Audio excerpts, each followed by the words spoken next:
Renabati, Kachani say hello, Kuni. Hello, Kuni. And you mean some idea, Brian, about court near Quackosha. A buying GF and Seminole in Cha Papa. Ama and their court, I shall say GF is said, dear woman, a registered idea. And so you see, young Hono, liquidation. Sabria liquid.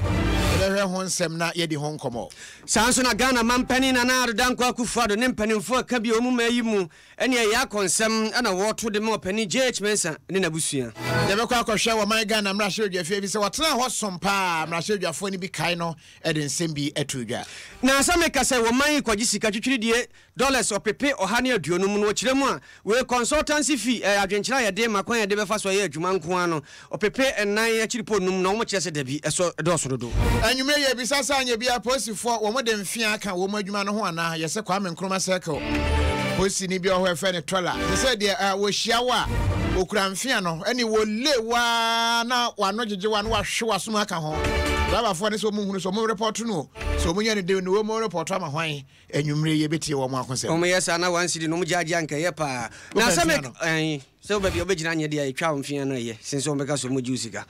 Kolebu ampanimfo kire se baabi a obi enya yade na bibia eputupuru emergency unit wode wone kro no nsem bebre na manfo no a kiremu a ekoso mpani kiremu asese die na wotwe ebesimu nda eye fiada we wode woni kire bia empa mako aduoso na ho nti we na nya duasensia biem ebekwa aduoso SMP ka we hwanwumre ene abone bede ebekwa akohwe yesi awade ahodo anebo eden na nche na gu yebedi ni nyina ho enkomo mediri kofi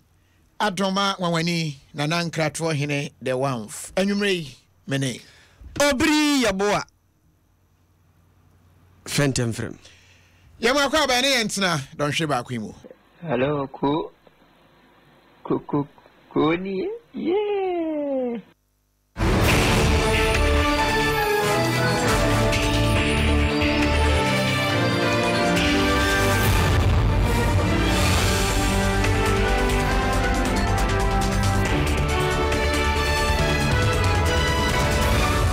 Yesha Kasiebo na ye Free Ghana Football Association. E free anas amani huna wadidu ya kwesi nyantechi ene referee ahodo ne woni e wa Ghana football mu no. Asam no nhede ntwa papa aban ye se GF no ankasa no se wa hono no kakra. Mu obi anko ho ema mpo abambofo awen wo man Ghana ekwaje ho fa ya wonsem anu waka ne se ho ye crime zone. E wonsem ye sha asetu ho na mon court. Na court kwa ye na ebi kire se wa ban ni ho kwan fi se GF no Ghana football for nyina wo association enya aban dia yes Ghana di na daso de enso no private entity asem ya ban che say edrum rani mu ande behwe se hwan na eka nokore so aban wo hutumi a ene Accra High Court abu ase yemfa registrar general nipa ya appoint na free ne Jimaima Oware se said ye no official liquidator Emma Ghana Football Association no na yemfa ne Ghana Football Association se said obi anu oya pani wo hobia na adwen ne so oya pani no ye say aban ednen sa to so kra Jimaima Oware en wo hwe se say ade Ghana Football Association dia bia no ye Jimaima dia won wo hwe so a chese wo makwan mo bia ntumi kra nwura office ho wo ye wadwen na agege wa no mo de credo ene wo mo de beto anu se ya akabo am wo hunu se ampa ye mie bi ya no rough sa Jason Samuel Asiedu e kire se kra no we de njanhia ase ato GF so a chese wo bia ni ho kwan so be wura office ho anasa ade bia ye GF de obeka so GF de anti mefa ni nyina no eyade a yentumi empene so bio Deputy Attorney General a chese o gina mu ene Godfrey Dame ekire de nam so ma aban atu sa namu ene enchase ankasa. Well, I think the register of companies has been mandated by the court to take control of all the assets of the GFA, and that's a regular step in process of liquidation of any company at all. Even in a private company, totally private company, which does not perform any objects which essentially can be described as public. When liquidation proceedings are commenced, the court has the power to make an order appointing the register of company to exercise the powers of liquidator pending the determination of the petition for liquidation. So essentially what it implies, the Registrar General is mandated to take control of the GFA, not really to manage it, but to exercise control over the asset and to ensure that there's unnecessary disposal of the asset or interference with any relevant things in relation to the case. The injunction was granted in favor of the state. So the court will just be fair in circumstances. So the attorney general or an officer that attorney general will mandate should execute an undertaking to ensure that in the event that I'm just undertaking to ensure that the proper thing is done. Aban lawyer Penny Abedi Eche Godfrey Dame na otenene se wojina mu achechre ensemi emuno yebekọ ya nemsifo a wo court ho ene wo mukosi anemu na wo mu aboan ya me ate ase de ekọ support no se de ho asem etie yenua Joseph Akable to kra edema multimedia adwuma Joseph ya makwaba mejoso ene court no de wo mu kan se GF no yenya ye ne den na de important ene asie mu obi a nko office obio abeya aban de na se de court kan na se kire monti asie mu ne sen de ekopie mu ene wo court dem ho ne se eye obekaya enchei dia ena eye aban lawyer fu penifo de nkata kodan court akati se omun grant omun injunction to restrain some officials of the GSA aye and conform ejuma from GSA somebody ejuma bia ewo GSA di mu na sa order no kaya court na de ma aban no na for 10 days na sa 10 days na wie ye no e na aban sign de nkata kodan ho se be sa de ankomo sai mo kwa na mo prevent sa GSA officials no obi o ejuma GSA bia se obekoso aye FA na ejuma because omo say FA no enquire mafaso aye omo ejuma any senior announce documentary no eda omwedi no enwun hi ha se ye mamo kwana makosa ye jima ni ya sa ban the main goal of person ye ne so dissolve Ghana Football Association I no you can uchi ma no peka se omo so good GF no kene de omo so mo ye enti na mo kopie mo di kan ka se ye ama mani judge no endi kan mo fresh injunction no because na previous one I expire omo fa injunction into FA officials ni nya so na se so de to so mienu because somebody injunction at home so no musro say e die japade bi wo FA ho a FA de dia obi person beton say japade no so mo say sa dia omo appoint a register of companies na official liquidator I and NHS obi take custody of all assets e japade ni nia ni sika e die FA ne dia no obi keep no we crem e kopem say be ka se me na court na ka say FA no yengu na ma yengu no so ka say yengu ne dia then die aban abai na bikra sa scan ni japade ni ma na we crem na so ka se ma yengu ne so a na afi o ma GF ni o mo dani assign the sa eye japade na sa shomunsa emu ene tene na ekopie ma court no e ma ho kwan se de di kan injunction da ma GF no tisi a obi bia GF official no untumi nyi ejuma o GF ni di mu biom apart from sa nipa mi na enim se eye FIFA any abai no Adom may be someone on perform functions of the Ghana Football Association. The ethos meaning say Registrar General no or my appointing say on your official liquidator as is to take immediate steps to take custody of all properties belonging to the Ghana Football Association. GF lawyer for buy na wo mo je asemi sen. Omo be pie mo pa Sadio Spray ono no ojine mo ma GF no no asase na no asema o kan say de ye aban mani ne kan no ne nya adwe say GF ne de omo mu ku no mache afi so time kan biom say omo ma jimu de omo GF ni obi ndi boni bi ai o say de da about the allegations any bibia documentary o metwa edi bi ahihim na mamo ama man send court bi en kaso bi di boni so ma jimu de omo nti ase say omo dis ase den court na imum atembo ni kana ninum nsem wi ndi omo ka say the court na kanu ometie no be koso ne ne client no atwim komo no me decide do meet my next Akable yebada asipi anwumre Joseph Akable anamsinia okosi anamu ewo court ene na otese otwa emfoni ache nenso no World Cup akansi ekoso asabre France for womane press women fellowship ma no Croatia for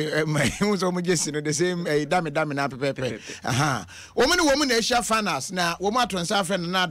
ado prema so omra na wo metwa 7 wani mu ho no hwe bi wate se GF ni agu no nenso no match no se de esi ko ne be fe pa ti oba wo betena ni mu ho no a na watumi enjoy bi na wahunu sampa match no se de ekwa no yadiani kire nsem fufuru opani Joseph Henry Mensah wono opani a ene Ghana wasoma ban hodo pa di amanfo do no anim se de frɛ no GH Mensah na opani yenya na amafo a yeba ye behunu no ya afi apema hankron aduokron nsia sabra mrahye bedwa ye to abamu na afi apem de okronso okoye mrahye bedwa no na che se papa yi ko mu bi sabra ndom kuma ona na da wono ano odi wono animu kakra saa kopem sem firi champinu wo to aba ma ani pipi amanyoku na sabra ye dom kuma no obeye dom dodo san di wono animu awi ase o ni abone din se soafo a wono eni asoafo nyina pani senior minister pani asoma ho aban hodom ohwemu kura abuzi abreso wasom nkroma abreso nyina wasom na sameka se papa we franto ne tintirimu enam so ema ne yonko brebo ne twetwomucho Ghana mampani nana adodankwa kufu ado wochima piesie be ma bo ada woni nyina so ne tram mahye bedwafie papa yi ede ya konsem enam nene nano ne pani fie okoye na sem nyina ne se opani jehmensan yobi a wasom mai som papa chese o mai abakosem bia ni ho a ya twere be yi na firimu na besa finie ena na ne hododo no a sa brede ba ma owuo odi apakan abefa no kodo nim sese de tie bia no papa no ogina home na wo mo so begina o na so ahwese eyi ye be ye no ebe ye mamu no nyina eyi se fata sampa opani jehmensan obesom Ghana na ofiri mu no so na yi no yaye amana so ani Deputy Chief of Staff na Bobo Mamane said the abeni say ne sa se me befia na me be chia mo na mamu hu se de atumi kame pa ni na onyankopon nhihye na to one extent so remember opani no bread do afi twam no mako hospital ho akohwe no o bread do se ne me dwe fanse bi onyankopon anu aye na ni bia ya wa friend so bra ni che no be gina home woni di nechi me ka ho bi papa jabana bani se Ghana kunya kese nsoso no Ghana bedwa mi na me ti so a ese me bibi sonko e de hye dunya Ghana mampani nana adodankwa akufu ado ochima piesie be ma boada ne na otiye no na mampani abedi acha daji Dr. Mahmoud Bawumia wono nso ne nsa no kyerɛ se papa yi wo pe wo mo abere pa won kontabuo ani sikasɛm mu a wo gina brane Broni France economist wase papa no de wa beni wo mu papa aban hodo osu mu nyina behwe sikasɛm so beboaye no ye nhyehyɛ de boaye ma ama Ghana kakra ya ba bedu de yaduri asoafo nyina pani asabre wono ene wo ho opani yaw osafo maafo wono nso wanyane die mu wono nso di mpani anim ekoi no nso kyerɛ sɛ ampa wo munya ne nte sɛ na no payi a na pani wo frantoma ne tintirimu ebrekro na mrahye badwafo no bi opani Joseph Yele kyerɛ wono nso ne pani tra mrahye badwafie ho a ye adwuma kyerɛ sampa opani jehmensa de eba ne sɛ ye ka kamam ka bidi a wo gyina mu bra ne nti papa no wasom Ghana sompa na saa bere a wo kro die wonko dadin.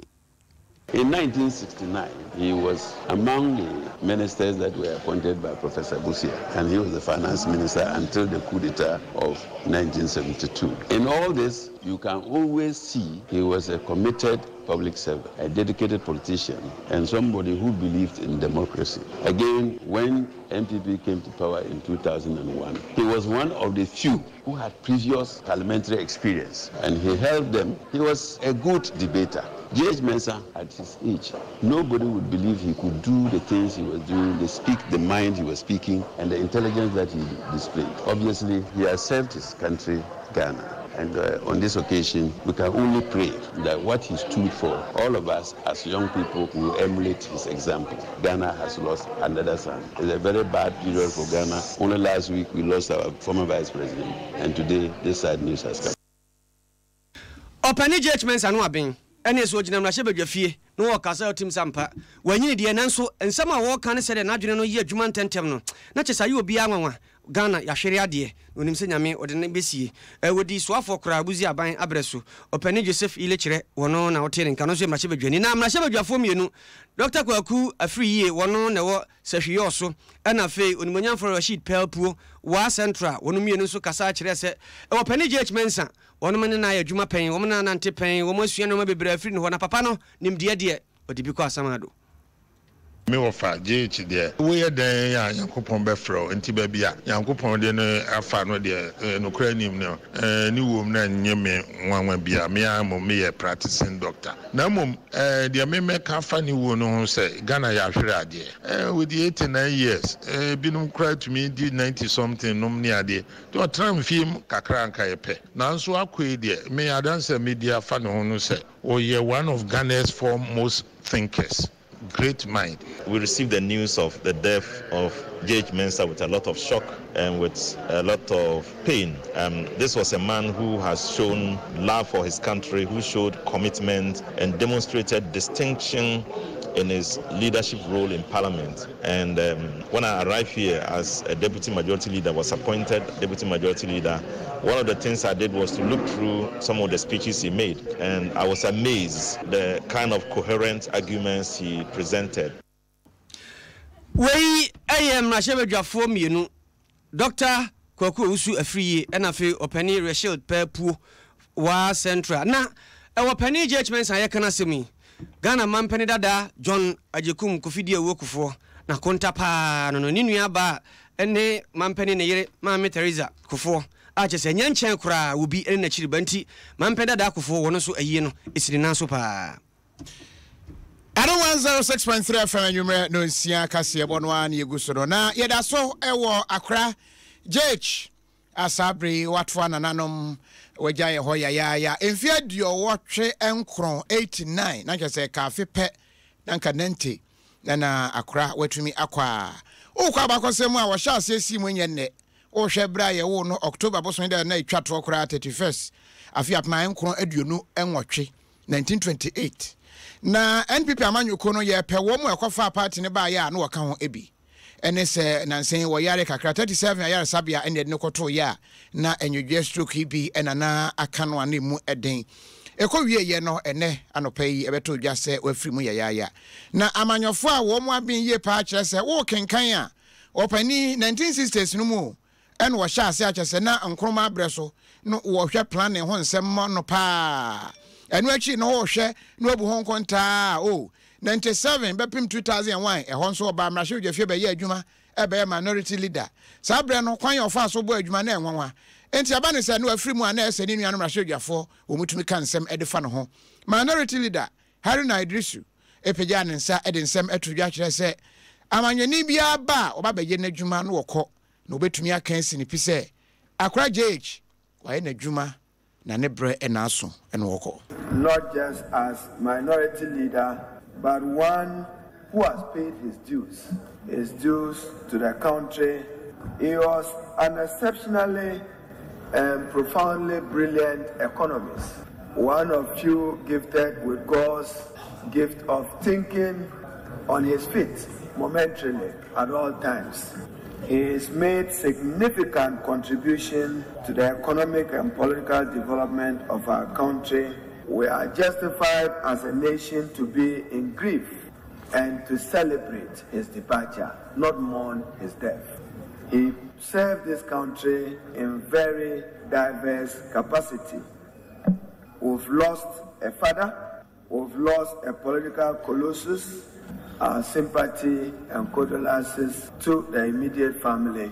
to the president and members of the New Patriotic Party. Brofa Kasia animu colossus and what is Haruna Idrisu, what they etudwa afa Accra JH asabri when any baby aircraw, what they etudwa efan ho. Na pania wada dom dodo na ano a wo hwe parliament be fa ne se wono an wada wo mu nyina ano. Obani osa chairman sabonsu e che se Accra JH Mensah wo ye adwuma pa na ne woni ho a ese parliament nyina wo mo kai no. Myself, I'm very fortunate to have been in parliament in 1997 with a genius of a character called J.H. Mensah. He was an intellectual par excellence. He was hugely knowledgeable, profoundly intelligent, a brilliant communicator, an astute debater, a generalist who knew something about every business that Parliament transacted. J.H. Mensah was a delight to behold anytime he rose to debate in the House. His counterpart, J.H. Osue Champong, who was the majority leader at the time, was himself a master act in the application of the standing orders, which he always employed to apply brakes on J.H. Mensah. In economics, finance, health, energy, even law, education, trade, agriculture, in every sector, J.H. Mensah was a quintessential performer in the chamber. I'm eternally grateful to J.H. Mensah for his encouragement to me, which has made me who I am today. The Speaker, today J.H. Mensah is gone. My eternal regret is that apart from the briefings that he offered us in the chamber and in caucuses, the Speaker, he never got around to write his own memoirs. And that to me is a tragedy. He toiled and overreached himself to help build Ghana and not build himself. May the Almighty God be kind to him and grant him eternal rest in the bosom of our father Abraham. Abraham Kukum, Yemfa Accra JH. Yempe baby Emano na won home entwen. Yetra Kasiebo so. Adom 106.3 FM Suni. Kasiebo Is Naket ene de mawo. Asante mantam yenhira 104.5 for Maymunia manone adioson affiliate. Obi a gene de ato apetin. Yakoya nim. Ene o mai ma shebadua fie ho a wosun esun ya wie ya pe na afi wo so to adwuma so. Na ho ne de nkrata begu wonu manimu se wo mai yensa kesikado so puo dollars opepe oha aduonum $150 million ye de kwa akoya akwan. Na ye kwa akoya ni nyina sika no so ebeba ebinu me ne bedi animu afi adwenkyira hodo ne adwuma yedi beye nyina no kwabrane na de beba eno eba sa wo se agya sika kakra komu boni friend consulting fee na sa consulting fee ya ena mpani ya kire se we no mo hwa de da so no sododo dollars no pepe na ya kire po enum $4.5 million mrahye badwani ma wo manfo a wonum ewo wono akono aso afore da na ohwe sika sem so be de kire no onimanya mfo to force nkire se dabi wono tena se din bububu nkonta no ano asa adwuma ya de sika no koye no ene de ya agi afiri hu ano obi adwenkire de ba ye wo fa akoro no emu odutoto na no si ya pe ena da kulumahye badwani kwame agboja wono so kire se amampani na wa na wo si o mai agya yen transe ni yen pesi kamfa yen ye mai yen kobusia bo na fedi e ba ne sei ena sa abre de eno ye kwa akwaje ketie ni wai si e de ba be ya kwan ne ade yen tie mpani abre wo transe enchichiri mo de ba ye o mran imla hye bedwa fi ho. The cost here shows something that, Mr. Speaker, I believe that this Honorable House should be concerned about. Mr. Speaker, and a typical one is where you look at the component 2, the asset preservation. It says here we have monitoring consultancy, 2 million Ghana cedis. Speaker, it goes ahead to say that monitoring consultant, 2.5 million.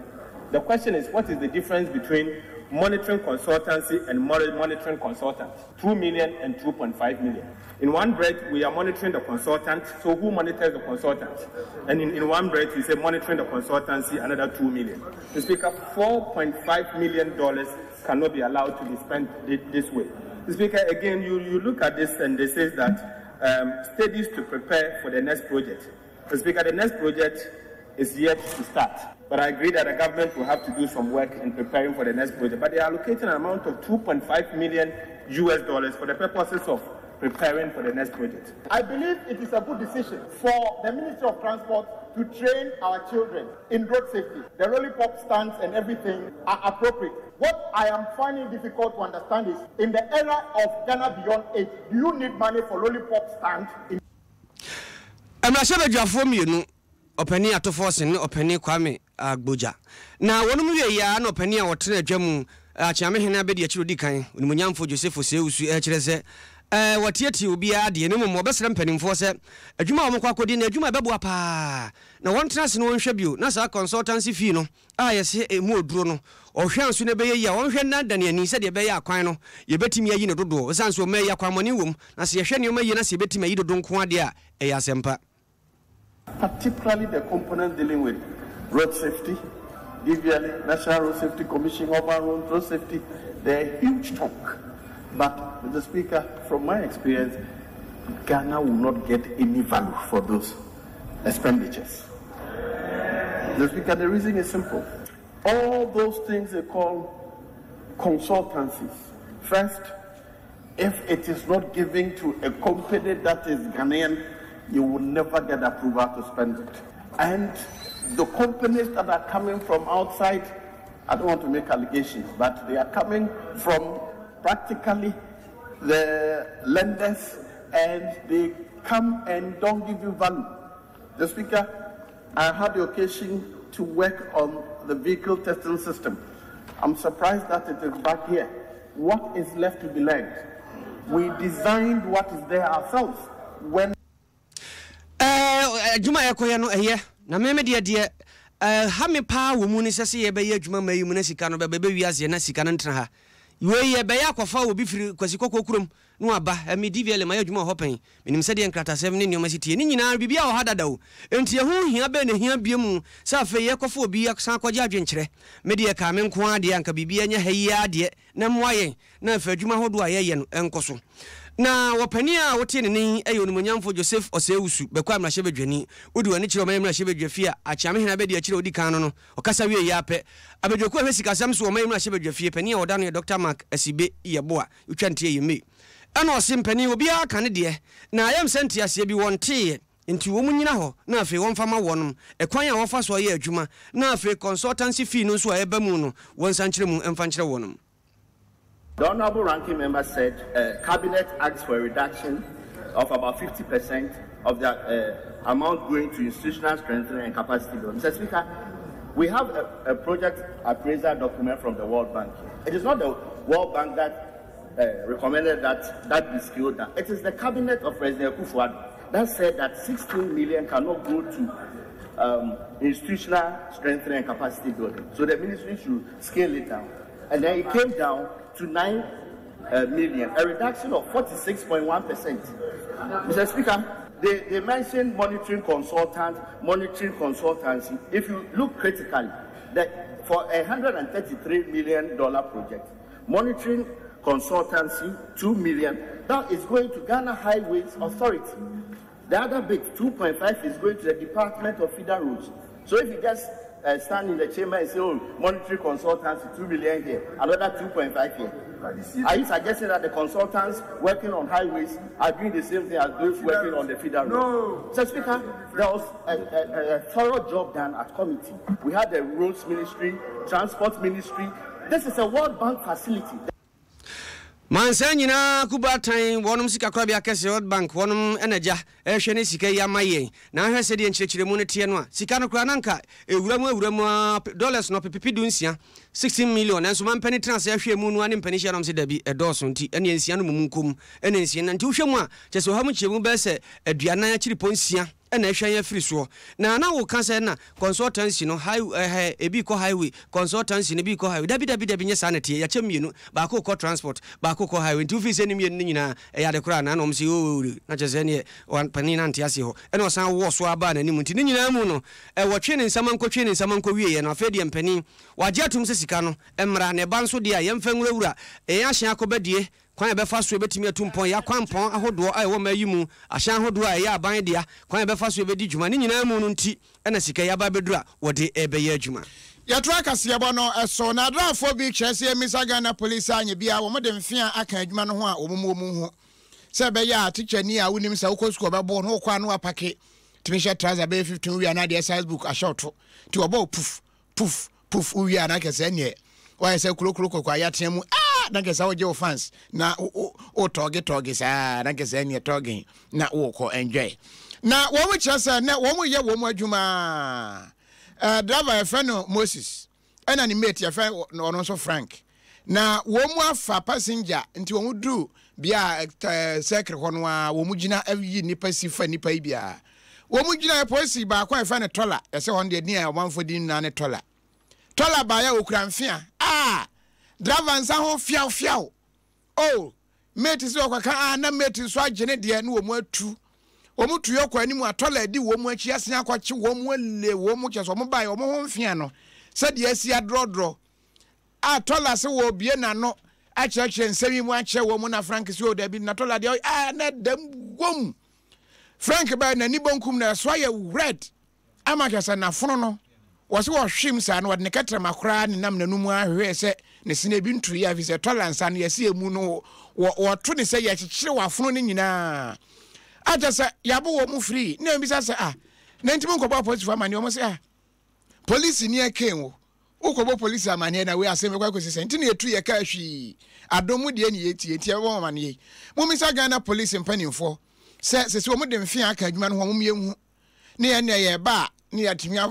long sleeve anu ahye long hands bi no ahye na kyese ne ya woteka anum ye kenwo ana watumi agene gentle ne wo mo ahu na mom se police ni betumi achi wa vem mo sa ne de wo mo se wo mo hunu bi da wo mo adwuma wo mo ye nyina mu ye ntie driver Moses One Frank abra ye bu wo mu wie ye said wo mu si cheche wo mu nsemu e de cha Adom kase a wo mu susu se tola ne wo mu ani ni ye acho efia kra ene be gina circle bus stop mo no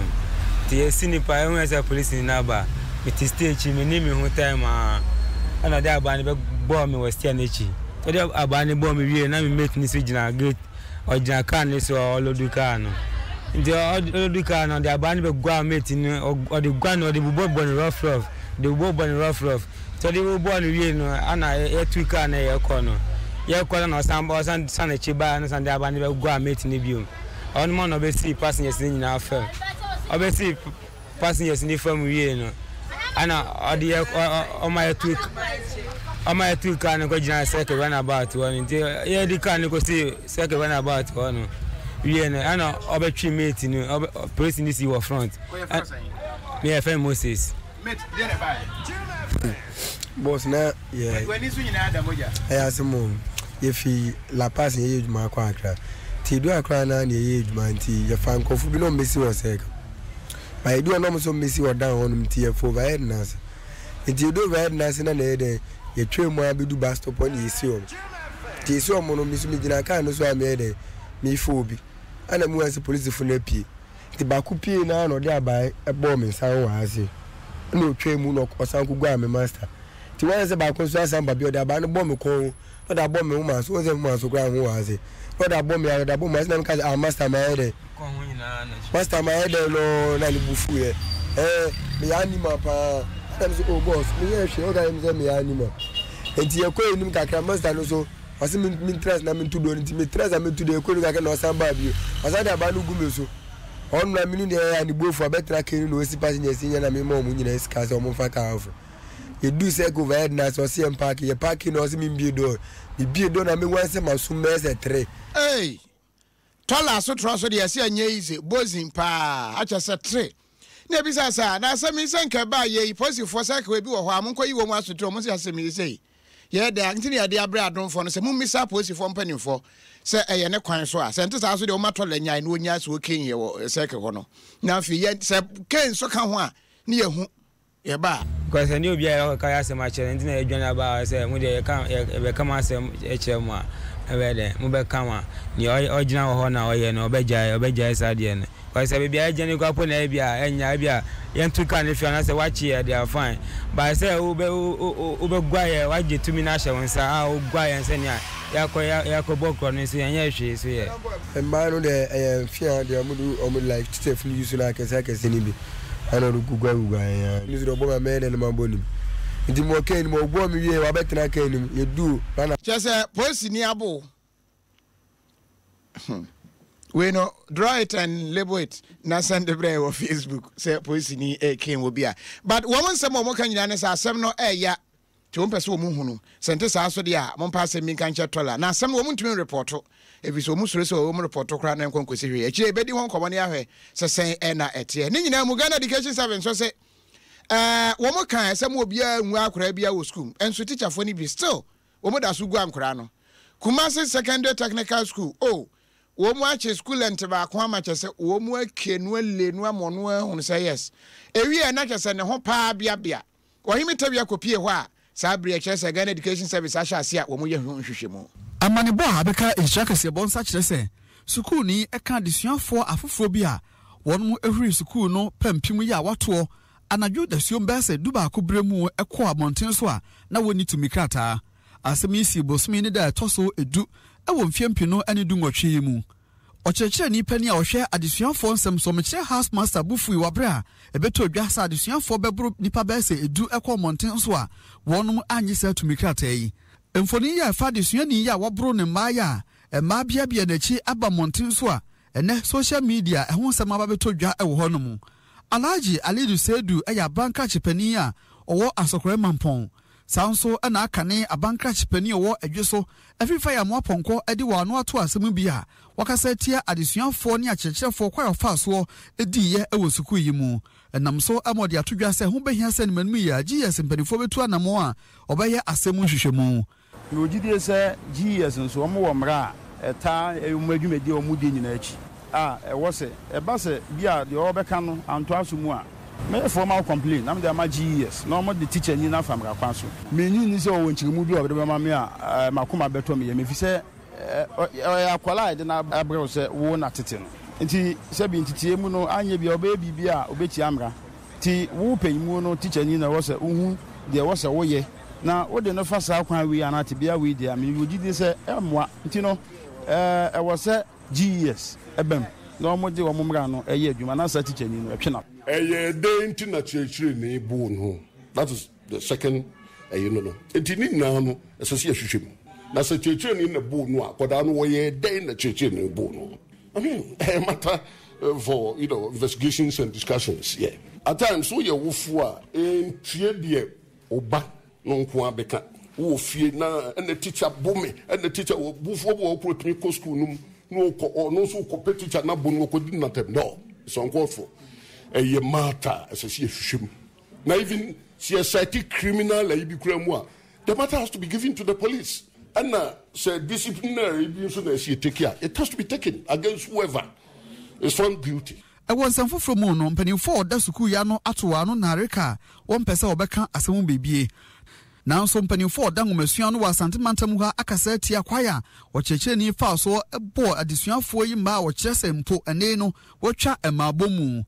Penny Pabia 1 person didn't better to one from Mamu, HSA. GS and penny for bonus, I check for a boy additional 4 Maya and neno, watcha sa and malburianumu. Or him tell you money bonifi in Sha FM Kumasi.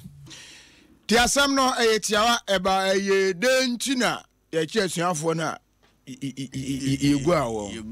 osi ye mata a chese ye hwem ya twa Kasiebo no so naked we ayo himete wi ama ne ba wo di free share studio e de ebre ne mom shane so se fresh lady capsules ebo ama no ma ne makoyie pa wo mo MP ni nyina bekọ mekire menstrual pains no e bekọ ama obenya happy period happy subject and I say happy future. But de ne pe fresh lady capsules fam wo memene sa wo de momemene pensin nyina be kona siesie ahemfie of fine Tizori Italian perfume e ma ho ye hwam e ma atumi nya konfe ewura nipam a wo nsuro se bi obi aka se ho wo ho no hwam tu ben se otwam ane ye hwe bisa se pacho perfume e hwam e fe ne sen no a chere se Tizori Italian perfume MTN wo mo eguso e boy kokko se momo no mobile money no mu obia mfa so kwan na no wa chenchina wo ho a obitumi frɛw na aso free MTN woka wasio pesa me confirm say ye wo a pa che o pin na o register mobile money no okay onya ka kire no akabo waso mu obetumi awie sika ni nyina ntime srɛw hwe ho ye na pin no e secret emfa mu obia tibe mfa mu obia wo he na obi frɛw na obisa questions bi a frɛ MTN for o mo number ni 100 na bisa wo mo so mo na mo frɛ me na o be kan kire so azan bia na ya chinipa no na ne ko ni ye na akoro no Grace Homeopathic Clinic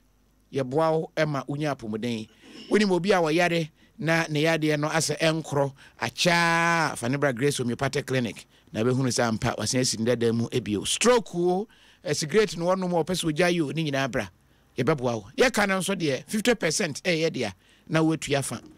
ti we na ye noboa oba oni problem kra ye tra Kasiebo no eso ye to aso ye de ni ekre kolebu aban ye asabia empanimfo ye adwuma wo ho soafo hwempom de ne so woni mpani nyina ka bomu hwe se de be ya asabia no bekoso be se na fam yenu ni mpanimfo de so betro bia obi kuta hurehura me kire emergency unit wode ne krose mayamfo obi ama animanim ya esanse ho aba pe so empa wo ho na ye aduasansia 36 na mpani ai de tabo eto so no na kwakwa ese wonom eka nipa bi yade ahye se de be ya wonya mpomde na fe be wi ase ombeto ananam nsia do ne nyina ne se nkonwa kra na wi ase na sisi a ayafuyi ye de won tretremu na sana mpani akwakwa ese oba eche adwaye na se na ne ho ayi na woye mpani ye se nya no nim nia woye wo siesie ba bi soro nkokora e de ama se de be ya sa bia ho obi kuta hurehura de ne be kwakwa hwe no obenya mpa dodo ada so same kasa de ba bia wanya na ho mpa no makomako aduoso ane wabie mu no kyerɛ mu anyame yadom a ɔkyena na wɔtwe pɛpɛpɛ wo bie na afei wo bibia obekuta hurehura kyɛ sɛ wo de ne emergency no ye do aba ho na aba wanya mpada so wo metena konwam ya hwɛ wo ama ho atɔ wo pani a wɔyɛ kasa mafo ɛma kolebu aban ya asabia Salifu Mustafa wono ne shine akwa abrante agya wɔto nkrama yɛn ɛwɔ dandua yi mu twetwe nkɔmɔ no de sansɛm nyina da atudwa ye pese ye move ekɔ new emergency next week Friday. And he said, "Oh, emergency space kakra." It is about 70 beds. I remember space kakra by entering catch a solve the problem some time back. Now, you see acute pain management center for where we take care of these emergencies. It's about 400 beds, and then we hope that government is looking for funding for it. When we get that, we'll be able to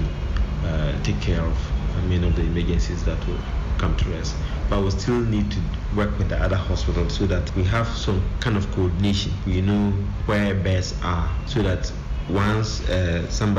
an emergency, they can contact the center where they will tell them that if you go to this place, there's a bed. If you go to this place, there's a bed. This place is full. This place is not full, so that we'll minimize the burden on. Mustafa Salifu Amananso was a swan what the two sources will be kuta hurun just and yet an ordinary pa ni plan more thing as ye and sharing answer better than Siedo Sabo the two swan Sabri waji na free now watch ye ya kusin now watch ye fiada bedrodie na bia wo wie no just be a mother of fine diama so be the idea be an ordinary ba what him agina so ahwe no shine aqua wono yamani boni woko shine akwaba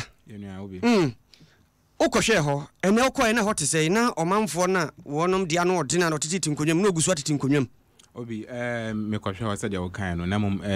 ye beka say situation asesa esan say wo mo ananka wo mo titi akondwa mu mfoni abeto abonten a ye hwe nkrofo wa akondwam ni ade no na me ko ho entesa na mum dia abe ne say won say wo mo empa no a ewo emergency ward honum no ye 36 Eduasensia 36 Eduasensia sapepepe ene ewo honum na ene no nipa 40 ene ewo honum na se nan abebroso ene abroso ba munyi na omunya bebia amom oh okay inti situation na we inside hon de beka asesa se de mbo peso ne baye a wo mutu honum na mienu ne de ni na asesa na baby fufro na no ka se echina na wo bibie no wontimi amfa mo ankwa ankohwe ho obi hono ye bibie a mo asiesie ato a mo twen se na wotwe se ne se do mo share no ye efiada be na wotwe ochina na wotwe o ma hyehyɛ se o bibie no mo twen se sa da no dura no mo ebie ne nyina ya akɔhwe no mo se o mo asiesie mo mpa na ebubu adada na ebubu ne bi no na se mpa no bebre ho ebubu bebre ho asese nti o mo go so asiesie ni na se da be ya obi ba na say on say hospital nkai no mo sister hospitals na ya na mo de nkrofo ya refer amanfo ba they said be obi ba na say ko ba no mpo say embo peso ne biba o manya kwan de san nkrofo na to san pa no so ndisi ade be ka say kakra na mo go so sere san nkrofo ye o mo mbo na say nkrofo be ye o mo mbo o mo de best ni me ba bi be 100 e ba nra na so bia ba ka ho nti o mo kwan ni na mo o mo da so na o twi nkwa wi no enche bia na o twi besimi kra ye de no ebi do sa kofi abrafo no de abedu aba na ade ba ko ne say we ebusuani na say wo de obi ko hon ma say obi won say obesia abefi oh ya ma na ho ya ma wonda ho bia na wonya ba bia obeda wonya ba bia obeda so obeda abontin so de na ntontom na wonya obeda ho yo shine mo oya de shine akwa wono tu anamo kokolebu ko hwe se de hote emergency unit bibia de na kwa mpani etu anamo wo ho sa na ye pe no amaga na yiyo mu a na ye wo ho ntise bibi sa na mpani etu ho anamo na ye ntemu a ma oman no ekonkan Adom 106.3 FM yababe crossover ni yako Insura Studio akwa na awuku nemom Jensen Power Capsules ebidiano no Kingdom de na Kingdom Jensen Power Capsules unya bia boa ma oye bema mu enti pe Jensen Power Capsules no Kingdom de ni bi na emwa wo ma wonya hoden fine pa na Carbel Gold we no Carbel ni nua ba akwan no de wodi nsuo wo no a tek pa pika na gese ne wote ne sempampa no wodi a betina ye mu ache no watumi anya ahoden asom amaga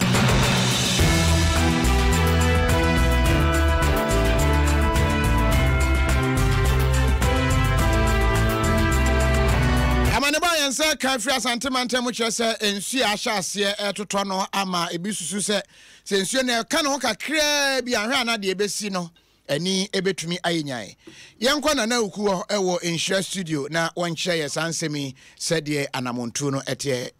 ya ukuoti anka na wasomu ewo Insura Studio na nsemi nchemu wode atwayen so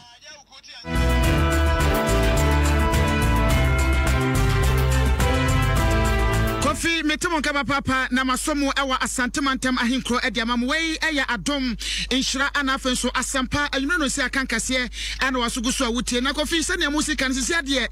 nukrani asantemantam yensa eguyeti papa ensuo yi na nsan twa na eto na akopiem ewa asawase ne potem de amanfo ho no wo mu etwa adwadwo titiri wo mu edan ewo gates akese anono gata kese bi eda asawase piepiem ebewura mu ewa aboaboa ene gata ni na abuagum etu amodan wa no no didia bewura modan na se a abronsan so san wo ho na nipa wo so no o ma hyase ebo bena pa fise sempan form ebo mani mani yade a ene gone too soon obituary any hot shock and ye betie abdi asie enche kura nsi no to de we to na abusan ba ko bi ho ebebu ye de ye wo na abu kura dada nti nso no bu efa ho ewura fi ho nipa betima shinu kwampa bebre fi ba ko bi kura ewo ye ti ha ya nipa ti sa fi ho no me ye hwese mu ko be 50 or 60 ena ti sa fi ho na abusan to asumie no me akasa me dan kura nso no to yue anaduna odu nsa eka wo na wo se nso no ewura eden no inside nso an to kura no na odi matters no tufum na opeja ba ho se afo yes I know a dana kasan so astati akraki for the high papa for the if you know say ejira ho mari achi asem na no wa try akọ ekohu askwamampon DC MC DC still you hu bia omnya obne kan onka say iskasem ba sikasem so be nipa bedu so na nipa so ebu nipa wu dia scan beba me betu akono na eniho na ka ba bia me dan no no na ka wo Sika wade betu akwa na se be betu akwa kwetena ene bi eni ho enya sade anka disi wotu na semi ane ne MC obutu asokore mampon onimnyamfo Ali Disaidu yane ne bokum ne ebusan so panyini sana onkrofo kana wankasa wode wani ko twawe so ahwene santamo akwa kwhwe se de yekoso no sebi wahu bi no ase o ade no wote ya bebepe no atu ho anamon ade na ni kohweye no kohwe no hu sa ampa ehu pa na animanim ya no amane mpanfo akwa kohwe ye bibia wie nanso sebi fa me kono mu ni bi sebi omada ne to wotro mu aka praba mpoma enti omo sere pa sanke baya amanfo wasa ne pota omo mote wono ankomo pa ba bi entu nkotena na empanfo empesika bi keka omo ho no mutimetu sade no ho anamon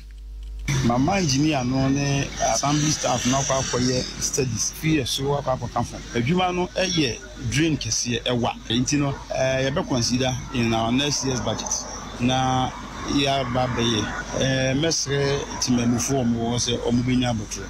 adwumedi a ye ketua bi dia obi abetumi afactor no in ye ko ye nim review ni ade ba we no eso enti mesre se omo titi ba bi a ensuo eyiri ni ade na di omo nya botro omo benya ba bi a omo ntu fu go for na ye ba factor no next year ni next 2 weeks one ye nim de besi ene enwure anase o na no ba ensuo so de ba unim time a de ba bi wono ma ebure bi atwa mu na eyiri ene ya ye nyema bi a ye ya ma ho no eyiri bi sana ene wuti ba bi a yiri a bi a wo tena bi ewie adwuma no a eyiri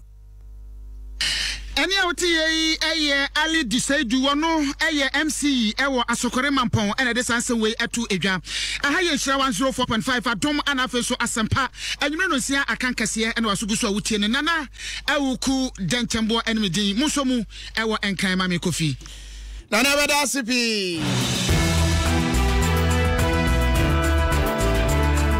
Nana uku ene kotie free insurance studio amanebo awade free asantemantam bre etal netigo eguso aka abomu nti ahoden ye double bomodin na yusu sa network ya mienu nyina na wani beje etal na yusu tigo na yusu na osim waje ato a pe wanga na petro credit guso ebesia ya active bio asa eburu awa hata na wasande ahafo be free fine etal tigo eguso ye somo kwan pa eso ena malaria sese nsu na ahase to tonton wo mu abapa Womo na malaria ko peta bia heba me chanenom sanso na unya tabia ba me ya fever ahodo nyina nso no ebetu ase ama ho atumi ato yemonwura adom trotro no mu ye nkonkɔhwe mu baraka yakubu bia wode ye trotro no ani enam anwumre yasu face adaroma waboa ama chese bibia ekoyie fine bomodi ane pebi na mo se chinam ne wo se no ankasa ho eban ena afi dank proka heba me cha bema bia eboa ema prostate no eye fine ema ohun sampa o se abo adwuma uni problem kra Bell beverages omo de Bell cola any boss energy drink and so aba o madaroma go for the aba akra adum toto ramram kan nam ne passengers en beka sana fine pa because am for tea am for iya kubu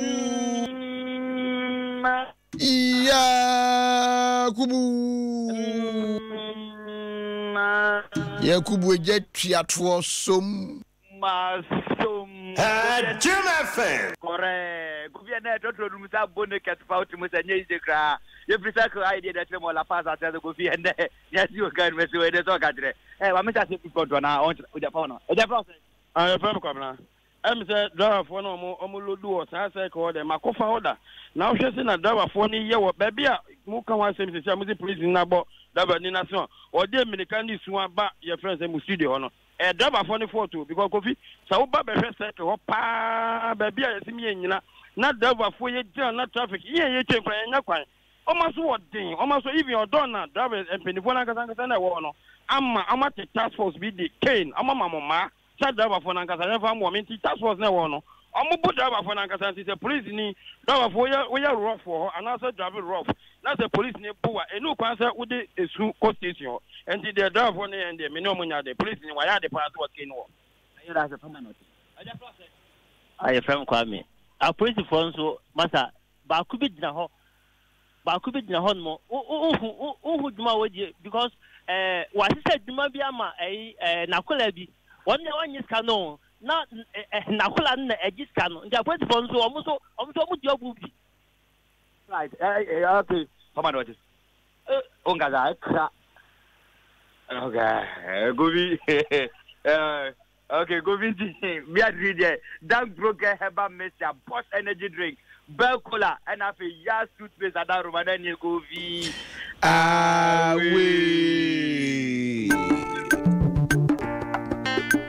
Yenika poti biya fro.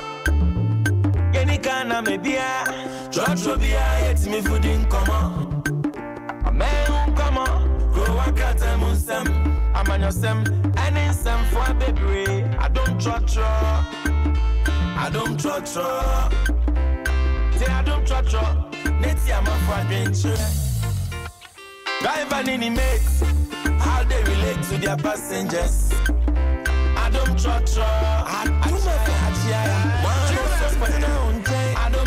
Trotro Mubarak Yakubu and Wade Ebre Yen de Kasiebo no Eba Awiye na Shenenson se voice of the day de bro bribia Vodafone feature ni exciting ready meaning so I ready dada bomodi na use network bi na wani enye na say kra de yakoye nimpa sanso ena CB men any women capsules bema wa share rubber katita e de ahwe de num bi na dwon so bon se dwosabo se ne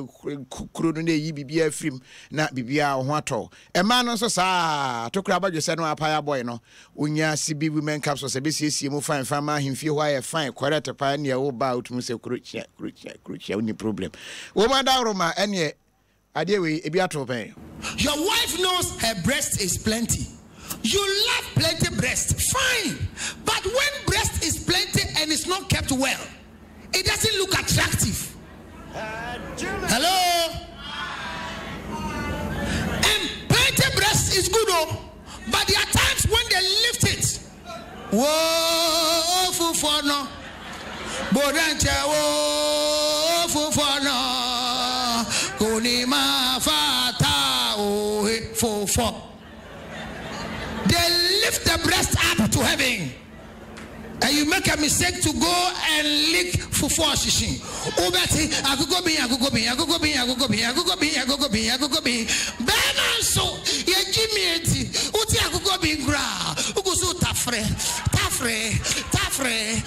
Oh, yeah, no pure teguso. Kasiebo enyume ya de brown ya de ba ya de mom tota.